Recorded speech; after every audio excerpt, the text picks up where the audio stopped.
So we are at the end of the chapter. So exciting. And this is not bad at all. Way to end. We're just going to review 2 words we know and 1 new word, but you might know that word. Let's see. Words you know. Parallel. What are parallel lines? We learned this back in chapter 2, I believe, right? Aren't parallel lines coplanar lines that never cross? Coplanar lines that never cross. And maybe when you were in elementary school you said parallel lines are just lines that never cross, right? And now we're adding that word coplanar. We're going to explain why. Symbols for parallels, you know this, is sometimes putting those little baby arrows on the line. And then the symbol for parallel is also just 2 straight lines, right? So we would say A is parallel to B. What about perpendicular lines? What kind of angle do perpendicular lines make? You're right, perpendicular lines make a 90-degree angle. And you know that symbol for the right angle is there. Oops. But do you know what the symbol is for perpendicular? The symbol for perpendicular is an upside down T. A is perpendicular to B. So first we're just going to focus on parallel and perpendicular. So we look at these pictures and we'll say, are they parallel, are they perpendicular, or neither? Are lines A and C parallel, perpendicular, or neither? Right, neither, right? What about B and C? Well, those make a right angle, so they're perpendicular, and I'm just going to use the symbol, make my life easy. What about Q and S? Those also make a right angle, so you're right, perpendicular. How about R and S? You probably notice those little baby angles, and I could just use the symbol there for parallel. Same thing for Y and Z, parallel. So it should feel pretty easy to say if it's parallel or perpendicular. The new one is skew lines. Do you know what skew lines are? Did you ever hear of that before? Skew lines are non-coplanar lines that never cross. Non-coplanar lines that never cross. And they're a little tougher to represent, right? So we're trying to represent it here in this picture with lines B and C. So you see line B here, how it's part of the plane. And then line C is over here and it kind of goes through the plane, but it's really behind line B. They're never going to cross. And they're not parallel.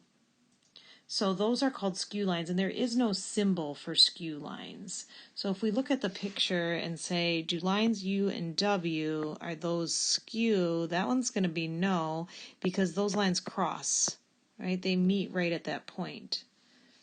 But in this one, line M is kind of here, line N is down here in the plane. Those are skew lines, or at least it's a representation of skew lines. What do you think about J and K? One's forwards, one's backwards. They're in different planes. They never touch. Yes, those are skew. M and N, you might think, well, those are coplanar, first of all, and remember that lines go forever and that those are going to eventually cross, so that's a no. The type of questions you'll see on the quiz and test are going to look like these here. So I'm going to put a star by those. So these are going to be the ones you're going to want to know. And we see this box here. It says, name 3 segments parallel to VX.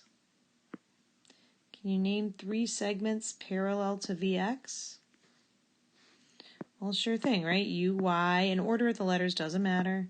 T, Z, or you could say ZT, and then SW. All those red lines are all parallel.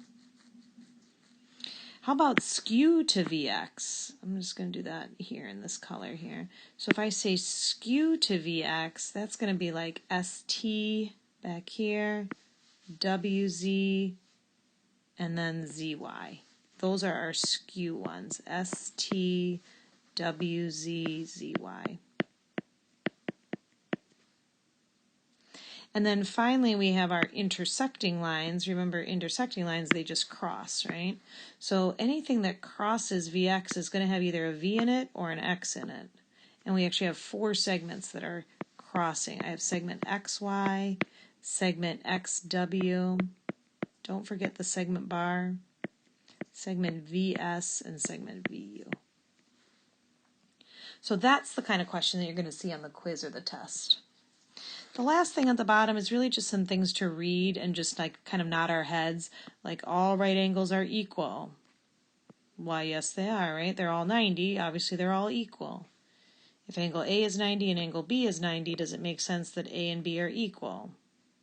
Yes, it does. If two lines are perpendicular, they don't just make one right angle, right? They make all four right angles. So those are just kind of some common sense things about perpendicular lines to read and agree with. Parallel lines, some other things, like if I have two parallel lines and then I have a third line that those lines are parallel to, then all three lines would be parallel to each other. And the last thing says if two lines are perpendicular to the same line, well, that makes corresponding angles, right? So then that's going to force those two lines to be parallel to each other. So those are just things to like read and understand. Read and understand. And that is it. We are done. Section 3.6.